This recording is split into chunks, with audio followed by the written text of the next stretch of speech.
Hey guys, in today's video we will learn meaning of next in English and Hindi with example sentences.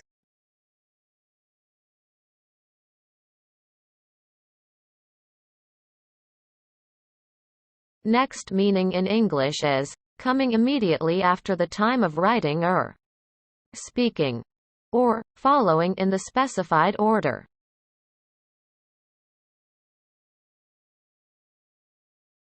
Next का हिंदी अर्थ होता है अगला, आगामी, दूसरा, बाद, नजदीक या सबसे नजदीक. Example sentences. What are we going to do next? हम आगे क्या करने जा रहे हैं? He will be very busy next month. वो अगले महीने बहुत व्यस्त रहेंगे. When is the next flight to Delhi?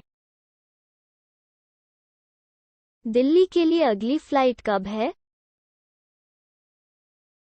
I look forward to our next meeting.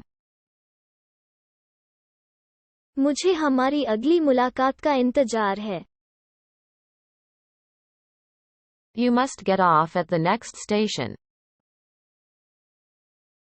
आपको अगले स्टेशन पर उतरना होगा. I bought a watch and I lost it the next day. मैंने एक घड़ी खरीदी और अगले दिन मैंने उसे खो दिया.